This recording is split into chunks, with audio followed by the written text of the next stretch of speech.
into solving problems. Today I'm taking a look at the deck I took to the first UK regionals at Buck.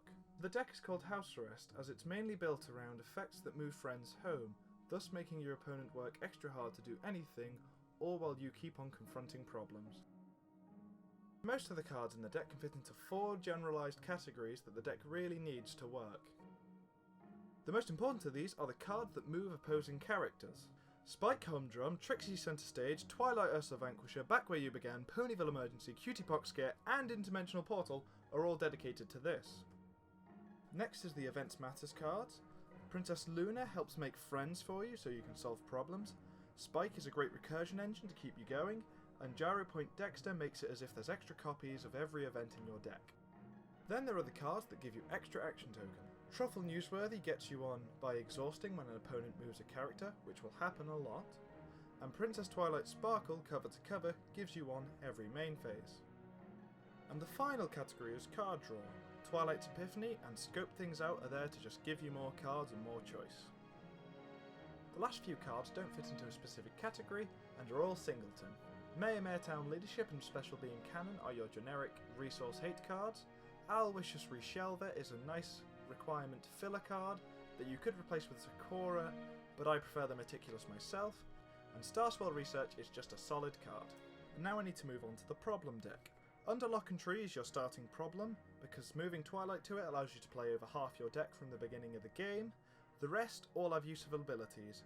Equalist Propaganda curbs aggro decks where they stand. Spell Showdown gives you card advantage. Halfway across Equestria is really difficult to solve and it's funny when you Cutie Pox Scare it. And finally, Trouble with Trixie gives you an extra action token. Can't really argue with that.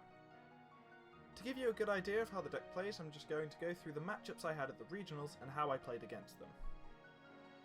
So the first game, I'm against a pink control deck that uses DJ Pwn 3. And the aim of that deck is to recur Mega Mare. You have Mega Mare, you play Dip in the Pool on Mega Mare, and you just don't stop. Using your purple, you play cards like Spike No. 1 Assistant, so that you can get Dip in the Pool back from discard and just play it again. Unfortunately for my opponent, this is a really good matchup for me, because they're just too slow. I just sit there and send everything home, make it so they can't do anything, and just keep going.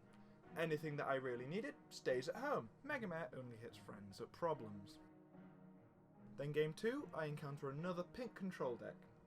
It's similar to the last one, but it doesn't have purple, so it still has the Dip in the Pool on Mega Mare in it, but it's not quite dedicated to it. But once again, it's a good matchup. I take the game without too much resistance. So game 3, I look at pairings. I'm quite glad because I'm with a friend of mine from my local game shop. Although unfortunately for them, I know how this matchup goes because they're also running a pink control deck. Their aim for this entire game was to get at least 1 point. And to be fair, they did do it. Ending the game, they had 2 points, I had 13. So it was another breeze through. So game 4, I see Chrysalis as their main. So I'm expecting something really strange from their deck. Their initial colour is purple, and then their secondary colour is white, I found out. So this game probably would have been really interesting, but unfortunately for them, they had Twilight cover to cover in their deck as well. I drew 2, and they drew none. I had the clear advantage, and I just kept on moving his things home, and he couldn't really do anything about it. So it's game 5, the last game of the day. I'm against Octavia. You know this deck by now, surely. It's to play all the cheap friends to make the best use of her ability. It's not the best matchup because part of my action token generation is hindered by the fact that they love playing friends and not moving them. But I can deal. Twilight Sparkle cover to cover did appear this game. A little late, so they'd pulled into the lead, but I was fighting a war of attrition to get back. After a long battle of about 20 minutes, we're both on 7 points and time is called. My hand was looking promising. I think I could have kept it going and would have won in the end, but I can't be sure as a deck like that has a lot up its sleeve. So that was the end of day 1, and top 16 were announced for day 2. That day I had come first, and I was really happy about it.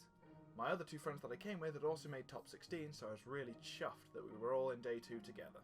After a good night's sleep, it's day 2, and it's another pink deck. Very easy matchup for me. This time they play an epic troublemaker, and because of it, I win the game as they could never even try to confront it because of what my deck does. So I move on to game 2, and I'm against the person I played second on day 1. Unfortunately for me, they know what they're doing against my deck now. After an early game DJ pwn 3 breakdown, who prevents me from being able to gain action tokens as I have to exhaust the friends, I really struggle. After a long war of attrition, I'm on 12 points and he's on 10. Time is called and he gets one extra turn. In that turn he solves both, and then wins the face-off, giving him a point total of 13. Good game. And so, I didn't make it to top 4, but that's fine. I was only aiming for top 8 in the end anyway. First off, with what I've learnt, I'm going to suggest a couple of edits you could make to the deck to make it a little bit more powerful. Starswell Research needs to go because it does not do a lot for the deck. In its place, Phantasmal Tail is a great piece of removal for all those pesky friends you have to get rid of. The second suggestion is kind of out there, but I think it could work. Changing the main to be Chrysalis, yes, the two-coloured one from Equestrian Odysseys, start it on purple every time, don't worry, but on its flip side, add white. Because of this, you'll be able to play Photo Finish, which is a very powerful card for a deck like this. One of the main questions I get asked about this deck is, why do I use the main I use? And the simple answer is because she flips so easily. All I need to do is play one of the many events in my deck and she's on her flip side. And often, I'm using her to solve problems, so Equestrian Odysseys Twilight wouldn't even do anything useful for me. So, for the matchups that I didn't face during the regionals, it's quite simple. Luna, you need cards that give you extra action tokens or you cannot keep up with them and you will just lose. Against the Epic Farmers, it's quite easy in theory. You just send everything that they have home so they can never face off against it, so they can never even beat it. After playing this deck, I know that it's strong, but my warning to you is, don't play it. It's absolutely awful to play against. You will probably lose a good amount of your friends just because you're playing this deck. It's horrible. Your opponent doesn't get to do anything, nothing happens for a good amount of time because it's just that controlling and stally. Oh, and it loves the new rules.